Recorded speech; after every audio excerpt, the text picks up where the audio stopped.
Des forêts à perte de vue. Les bergers qui habitent dans ces montagnes élèvent leurs troupeaux selon des traditions ancestrales.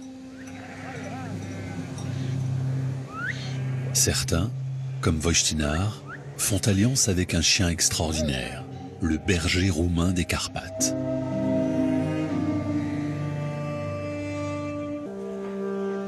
Le loup. C'est cette histoire que nous allons vous raconter.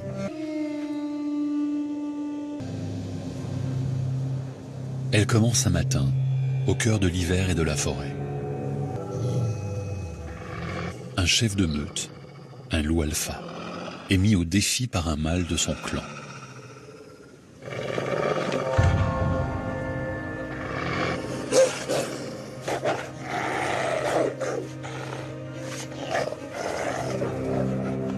Ces affrontements sont fréquents. Dans une meute, le mâle dominant est régulièrement contesté par un plus jeune. Mais un chef ne laisse pas facilement sa place. Et ces deux-là sont d'une même force.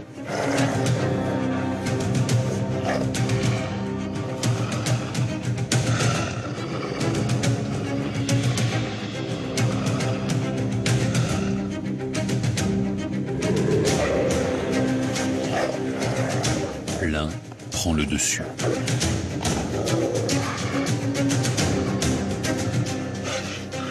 L'autre résiste. Le chef de meute a toujours gagné ses combats.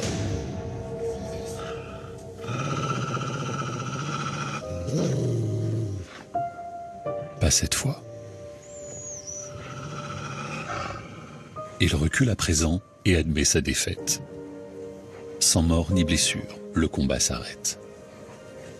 Il pourrait rejoindre sa meute et vivre désormais en dominé, privé de femelles, car seul le loup alpha peut se reproduire. Il préfère partir, seul. Mais vivre en loup solitaire, c'est prendre le risque de mourir de faim.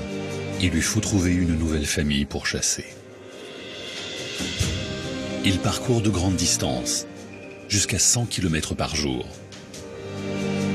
Il quitte cette forêt familière qu'il a vue naître, où il a ses repères. Sur son chemin, une grange, inhabitée.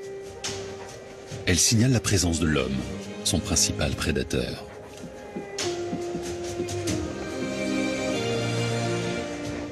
Le loup fait en sorte de ne jamais croiser sa route. Mais la faim le tenaille, il continue.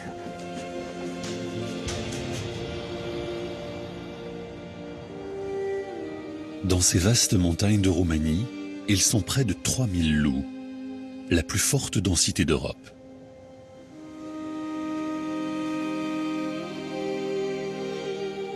Pourtant, depuis le début de son errance, pas une seule trace de ses semblables. Et toujours rien à chasser, alors qu'il mange habituellement plus de 3 kilos de viande par jour.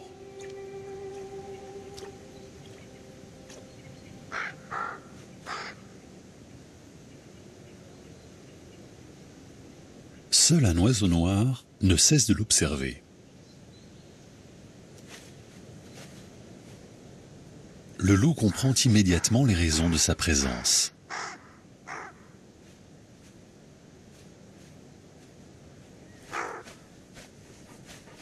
Dans les Carpates, on surnomme le corbeau le loup du ciel. Si le loup s'y intéresse, ce n'est pas pour le chasser, mais parce qu'il fait un excellent rabatteur. Qui de mieux placé que l'oiseau pour repérer du ciel une proie? Qui de mieux armé qu'un loup pour la tuer, en déchiqueter le cuir et lui en laisser quelques morceaux? Donnant, donnant.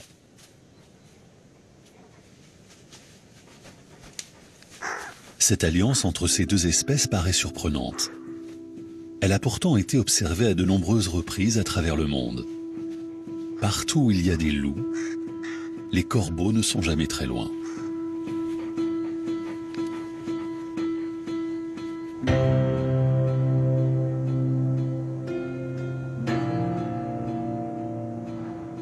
Ensemble, ils parcourent des kilomètres sans se quitter des yeux. Une vision acérée, une ouïe fine. L'oiseau noir est un guide précieux pour le loup.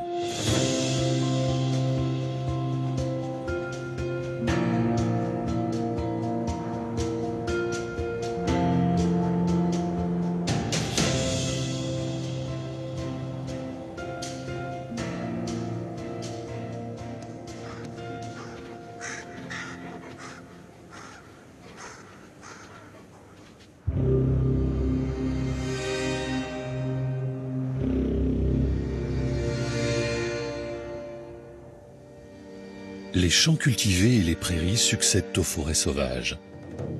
C'est le domaine des hommes. Et aussi celui du bétail. 300 moutons dans ce pré sans clôture.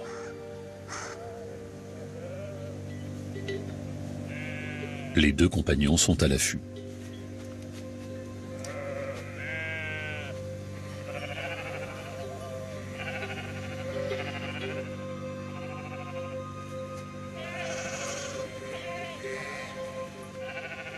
Le corbeau a facilement repéré ce garde-manger. Le loup, lui, observe.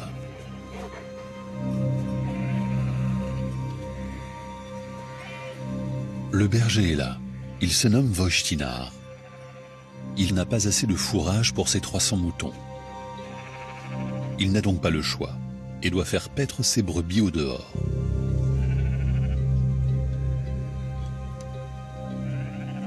Le prédateur se positionne face au vent pour ne pas dévoiler sa présence par son odeur.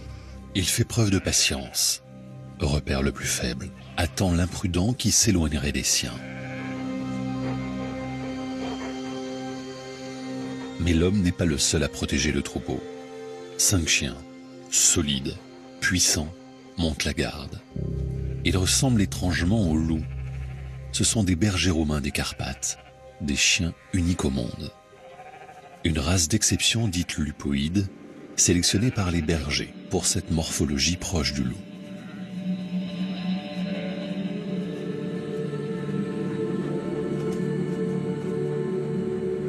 La même couleur de pelage, la même forme du museau, la même agressivité aussi, intelligence, endurance. Le chien berger des Carpates est le trait d'union entre deux espèces, le loup de nos forêts et le chien de nos campagnes.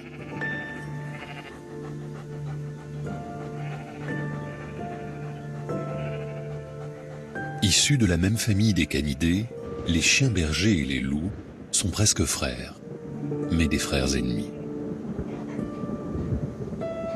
Car ces chiens roumains des Carpates sont dressés pour protéger le bétail contre les agressions.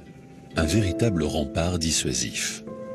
Ils ont appris à vivre avec les moutons comme avec une seconde famille et d'instinct sentent si un prédateur rôde et menace.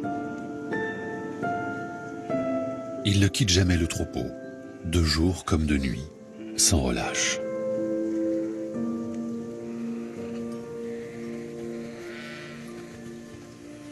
Le loup lui aussi reconnaît ses frères ennemis.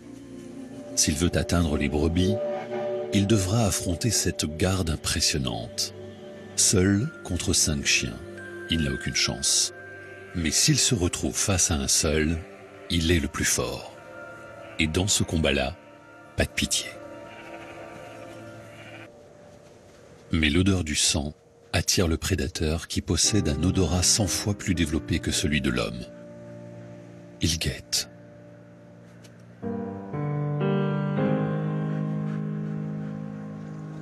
Ce petit est une proie facile.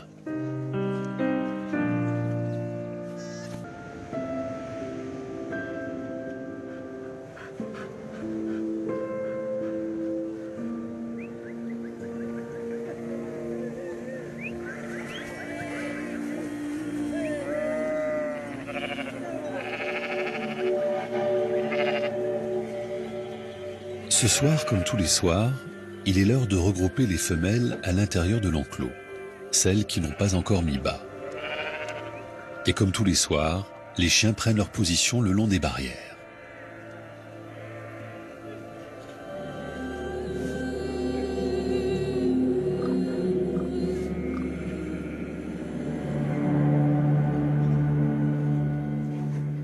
loup en lisière des enclos observe. Il cherche la faille.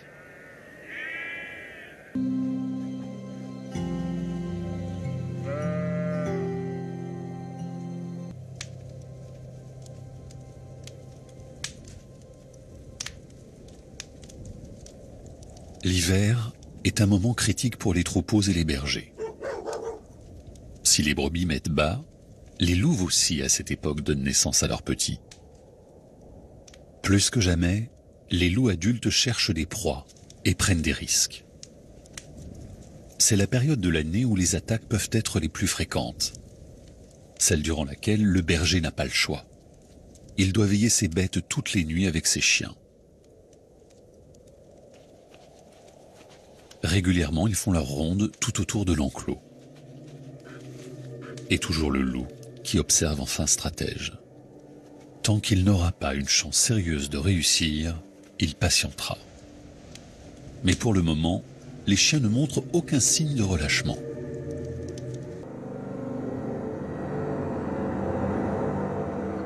Pas cette fois.